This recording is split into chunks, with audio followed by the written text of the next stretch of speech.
নমস্কার, অর্পিতার খামখেয়ালি গল্পে আরও একবার সকলকে জানাই স্বাগত।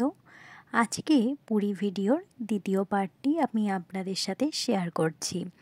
এই ভিডিওর মাধ্যমেই আমি পুরো পুরী জার্নির অভিজ্ঞতাটা শেয়ার করব আপনাদের সাথে। আগের ভিডিওতে আমি আপনাদের সাথে শেয়ার করেছি যেদিন আমরা পুরী পৌঁছেছি সেদিন পুজো দিয়ে নিই, যেহেতু পরের দিন আমাদের হাতে অনেকটা সময় ছিল।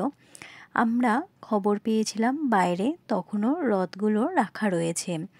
রথযাত্রার পরেই যেহেতু আমরা গেছিলাম, সেই জন্য এই সৌভাগ্যটি আমাদের হয়েছে। সেজন্য আমি, কাকু এবং কাকিমা মিলে পৌঁছে গেছিলাম দর্শন করতে। সেই ভিডিওই আমি আপনাদের সাথে শেয়ার করছি। আমি তো দর্শন করেছি এবং আপনাদেরকেও ভিডিওর মাধ্যমে শেয়ার করছি এবং দর্শন করাচ্ছি পুরীর মন্দির এবং পুরীর রথযাত্রার পরে রথের উপরে রাখা সুভদ্রা, বলরাম এবং জগন্নাথ দেবকে। দর্শন আপনারাও করুন আমার সাথে সাথে, যেহেতু আপনারা আমার পরিবারেরই একটি অংশ। আমার ভিডিওগুলো আপনাদের কেমন লাগছে সেটি অবশ্যই কিন্তু কমেন্টের মাধ্যমে জানাবেন। ভালো লাগলে আমার পাশে থেকে যাওয়ার অনুরোধ রইল। পুরী আমরা এই প্রথমবার গেছি, মানে আমার জন্য পুরীর জার্নি এই ফার্স্ট টাইম। পুরীতে প্রথমবার গিয়েই এতটা সৌভাগ্য হবে সত্যিই ভাবিনি। এইভাবে রথযাত্রার পরে গিয়ে দর্শন করতে পারবো, এটা অনেকটা বড় সৌভাগ্যের ব্যাপার আমার মনে হয়।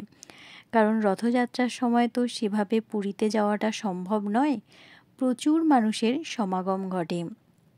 সেই জন্য রথযাত্রার পরেই আমরা দর্শন করতে পেরেছিলাম।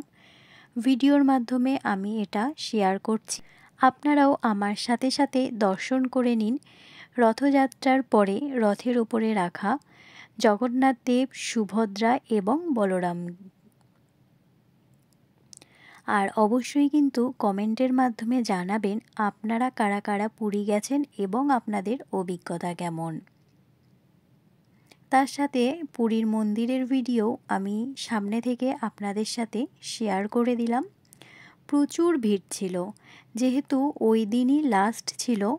আমরা খবর পেয়েছিলাম, এই জন্য সকাল সকালই গেছিলাম। সেদিনই মন্দিরের মধ্যে ঠাকুর ঢোকানো হবে, সেই জন্য প্রচুর মানুষের কিন্তু সমাগম ছিল এই দৃশ্যটি দেখার জন্য। আর প্রচুর মানুষ এই সুন্দর একটি মুহূর্ত ক্যামেরাবন্দিও করে নিয়েছে, সাথে আমিও ক্যামেরাবন্দিও করে নিলাম। এবার পরের দিনের অভিজ্ঞতা শেয়ার করছি। পরের দিন খুব সকালে উঠেই আমরা চলে গিয়েছিলাম মন্দিরে পুজো দেওয়ার জন্য। পুরীতে এসেছি, পুজো তো অবশ্যই দিতে হবে। সেই জন্য পরের দিন সকালেই আমরা চলে গেছিলাম পুজো দেওয়ার জন্য। মন্দিরের ভেতরে ক্যামেরা, মোবাইল কোনোটাই যেহেতু অ্যালাউ নেই, সেই জন্য ভিডিও করতে পারিনি। পুজো দেওয়া হয়ে গেলে আমরা চলে গিয়েছিলাম লাঞ্চ করতে। একদম মন্দিরের পাশেই এই রেস্টুরেন্টটি ছিল, সম্পূর্ণ নিরামিষ। রেস্টুরেন্টটি দেখতে কিন্তু বেশ সুন্দর ছিল। কাকু কাকি আর আমি লাঞ্চ করতে বসে গিয়েছিলাম। ওনারা দুইজন ভাত, ডাল আর মিক্সড ভেজ যেটা পনিরের সেটা নিয়েছিল। আমি যেহেতু ভাত একদমই পছন্দ করি না, সেই জন্য আমি নিয়েছিলাম মিক্সড ভেজ চাও। তারপর প্রচুর মার্কেটিং করেছি, মার্কেটিং করে সন্ধে হয়ে গেছিল। তারপর আমরা চলে গেলাম হচ্ছে যেটা ফেমাস, সেটা হলো পুরীর খাজা। প্রচুর মানুষ অপেক্ষা করে থাকে খাজার জন্য, তাই কাকাতুয়াতে চলে গেছিলাম খাজা নেওয়ার জন্য। আর এখন যেই ভিডিওটি শেয়ার করছি এটা হলো লাস্ট ডে।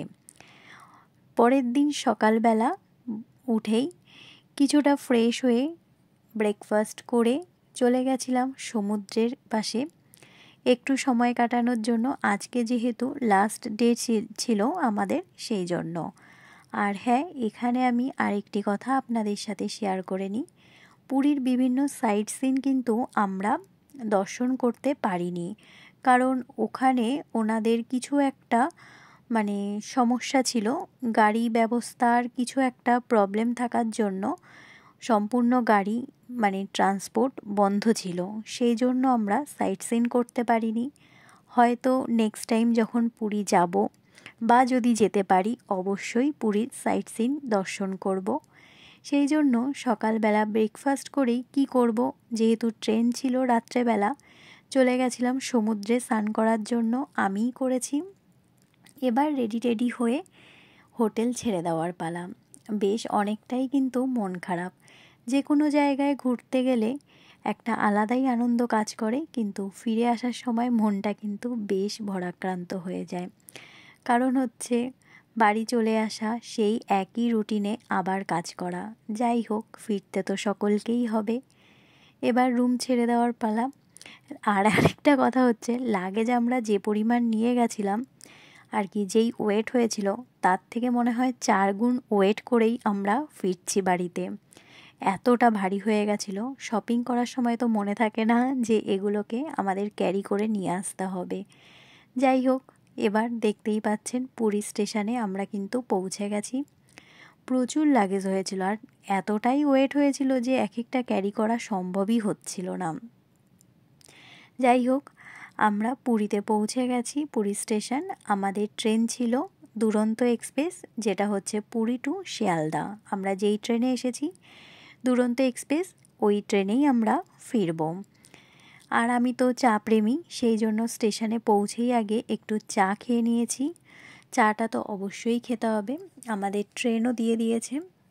এবার হচ্ছে ট্রেনে ওঠার পালা। আমার পুরী অভিজ্ঞতাটা সব মিলিয়ে খুব একটা খারাপ নয়, বেশ ভালো একটা কিন্তু অভিজ্ঞতা অর্জন করেছি। ভালো খারাপ সব কিছু মিলিয়েই, যেহেতু সাইট সিন দর্শন করতে পারিনি সেই জন্য একটু মন খারাপ ছিল। কিন্তু সত্যি বলতে রথযাত্রার পরে গিয়ে যেই দর্শনটা আমরা করেছি সেটা দেখেই মনটা অনেকটা খুশি হয়ে গেছে। তারপর সমুদ্রে স্নান করা, এটা করেও কিন্তু বেশ মনটা খুশি হয়ে গেছে। নেক্সট টাইম পুরী আসলে নিশ্চয়ই দর্শন করব সাইট সিনগুলো, এবং আপনাদের সাথে অবশ্যই শেয়ার করব। আজকে এবার পুরী থেকে বিদায়ের পালা। আবার সেই একই রুটিন, একই সব কিছু। যাই হোক, সব মিলিয়ে আমার এই পুরীর অভিজ্ঞতা আপনাদের কেমন লাগলো সেটি অবশ্যই কিন্তু জানাবেন। ছোট ছোট ক্লিপ আকারেই আপনাদের সাথে শেয়ার করেছি, জানি না কতটা ভালো লেগেছে আপনাদের। আমি পুরীতে বেশ সুন্দর একটি অভিজ্ঞতা অর্জন করেছি। ঘোরা মানেই নতুন নতুন অভিজ্ঞতা অর্জন করা, অনেকটা জ্ঞান অর্জন করা। যারা বিভিন্ন জায়গা ঘুরে বেড়ান তারা জানেন যে ঘুরতে কতটা না ভালো লাগে। যাই হোক, আজকের ভিডিওটি এখান থেকেই শেষ করছি। আমার এই ভিডিও আপনাদের কেমন লাগলো অবশ্যই কিন্তু কমেন্টের মাধ্যমে জানাবেন। ভালো লাগলে আমার পাশে থেকে যাওয়ার অনুরোধ রইল। আমার পরিবারের সকল সদস্যগণ ভালো থাকবেন, সুস্থ থাকবেন, নিজেদের খেয়াল রাখবেন। অন্য কোনো দিন অন্য কোনো ব্লগ ভিডিও বা রেসিপি ভিডিওর সাথে দেখা হবে। ততক্ষণ সকলে নিজেদের খেয়াল রাখবেন। আজ তাহলে এখান থেকেই বিদায় নিচ্ছি। নমস্কার।